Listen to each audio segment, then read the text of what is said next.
Finally మా friend వాళ్ళ ఇంటికి అయితే వచ్చేసాను గైస్. రిత్విక్ ఎలా అన్నారా? చాలా రోజులైంది కలిసి.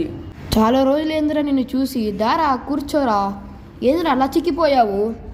ఎన్ని రోజులైందిరా? ఒక హగ్గేనే ఇవ్వచ్చు కదరా. నువ్వు అంత ప్రత్యేకంగా అడగాలరా? దారా ఇస్తా. మన ఫ్రెండ్షిప్ రా, హగ్గుతో ఏముందిరా. హెయిర్ కట్ ఏందిరా అలాగుంది? రారా ఒక మంచి బార్బర్ దగ్గర తీసుకెళ్తా పదా. సరేలేరా. అరే నీ దగ్గర గన్ కూడా ఉందారా? అవునరా, గన్ ఈజ్ అ సేఫ్టీ రా. గన్కి లైసెన్స్ ఉందారా? లైసెన్స్తో ఏం పనిరా, అంతా బొక్క పట్టించుకునేదే లేరా. పదరా వెళ్దాం. నువ్వే కార్ డ్రైవింగ్ చేయరా, చూద్దాం నీ డ్రైవింగ్ స్కిల్స్ చూడక చాలా రోజు అవుతుంది. అవునరా, చాలా రోజులైంది డ్రైవ్ చేసి. ట్రై చేస్తారా డ్రైవింగ్? అవునరా, బార్బర్ మనీ అడుగుతాడు కదరా, మరి నా దగ్గర మనీ లేదురా అంతగా. బార్బర్ మన ఫ్రెండే లేరా. ఒకసారి నువ్వు నా పేరు చెప్పు, తనకి గుర్తుపడతాడులే. నువ్వు లోపలికి వెళ్ళి మంచి హెయిర్ కట్ చేయించుకోరా, నేను బయటనే వెయిట్ చేస్తూ ఉంటానులే.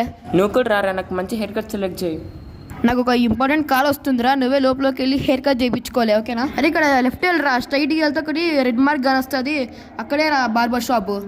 అవునరా, ఇక్కడ రెడ్ మార్క్ కనపడుతుంది. నువ్వు ఫోన్ మాట్లాడి వచ్చేసి నేను అంత లోపల కటింగ్ చేయించుకుంటా. సరేరా, నువ్వు వెళ్ళి మంచి కటింగ్ చేయించుకో, ఒక ఫోన్ మాట్లాడి వచ్చేస్తా. సరేరా, నేను వెళ్తున్నాను, ఫోన్ మాట్లాడేసి వచ్చేసేయి. అమ్మయ్య వచ్చేసాను. ఇక చకచకా వెళ్ళేసి మంచి హెయిర్ కట్ చేయించుకొని రావాలి.